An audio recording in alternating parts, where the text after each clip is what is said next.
Vamos falar sobre a doença de Alzheimer. Para explicar melhor sobre esse assunto, está aqui comigo no estúdio o neurologista Dr. Patrick Cateringer. Seja muito bem-vindo, doutor. Sim, muito obrigado, Lu. Muito obrigado pelo convite, é um prazer estar falando para todos aqui, né? E sobre um tema que é tão importante para a sociedade, que são as demências, né? No caso, nós vamos falar sobre a doença de Alzheimer. A gente escuta muito, doutor, falando sobre o Alzheimer, mas nem todo mundo entende o que é e consegue diferenciar de outras doenças que têm um sintoma muito parecido. Queria que o senhor explicasse para a gente o que é essa doença. A doença de Alzheimer, ela é uma doença degenerativa, crônica do sistema nervoso central, infelizmente para a qual a gente não tem tratamento efetivo no momento, né, um tratamento curativo, e ela vai minando a capacidade cognitiva do indivíduo, levando essa pessoa ao que a gente chama de quadro demencial, tá? E como eu chamei aqui o quadro demencial, é muito importante explicar para a população o que é demência. Então, a questão da demência ela está relacionada à funcionalidade. O que é funcionalidade? É a capacidade de uma pessoa dela cuidar da sua vida sozinha, plenamente, sem a ajuda de terceiros. Quando a gente começa a ter alterações na cognição e essa pessoa começa a precisar da ajuda de terceiros, aí a gente chama de demência. Então, é o contrário da funcionalidade. Doutor, o que causa o Alzheimer? Tem uma causa específica? Na verdade, o Alzheimer ele é multifatorial, né? Nós temos casos de Alzheimer que são, a maioria dos casos, 95% são casos esporádicos, são os casos que a gente vê geralmente acima de 65 anos, e só 5% são casos genéticos, que tem uma chance de passagem de mãe para filho, pai para filho, de 50%. E vários fatores, né, são ligados ao risco da pessoa ter um quadro demencial.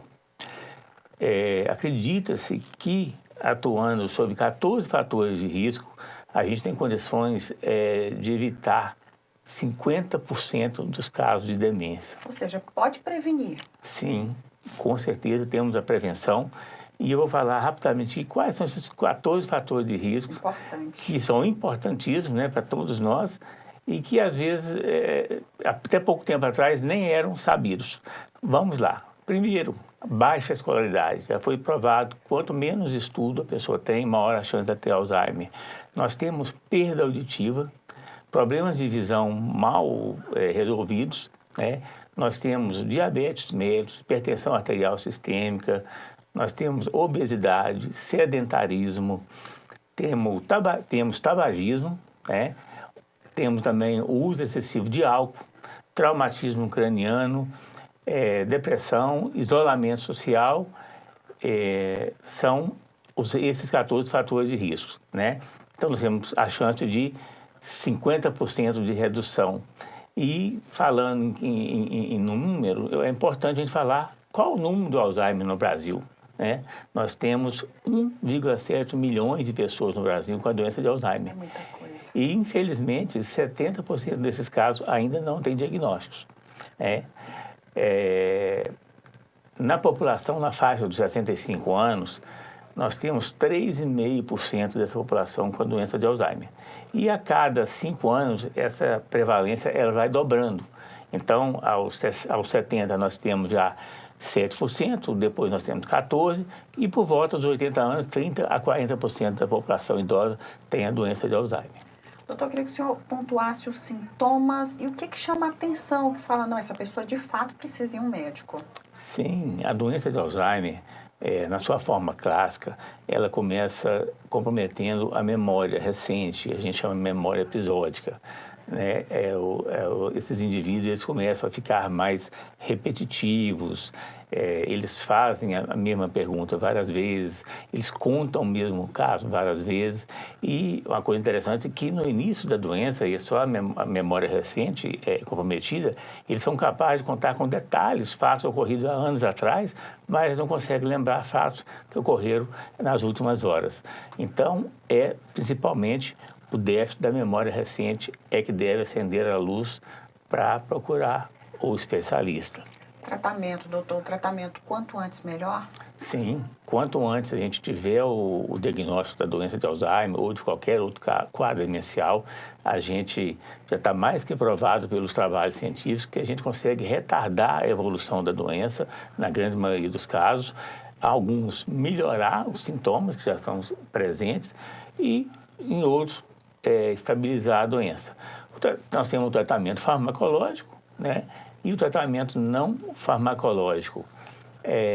Curiosamente, de todas essas patologias mais frequentes na neurologia, Parkinson, Alzheimer, enxaqueca, nós não crescemos quase nada em termos de remédio. Hoje eu uso o mesmo medicamento que eu usava 20 anos atrás, quando eu acabei a minha residência.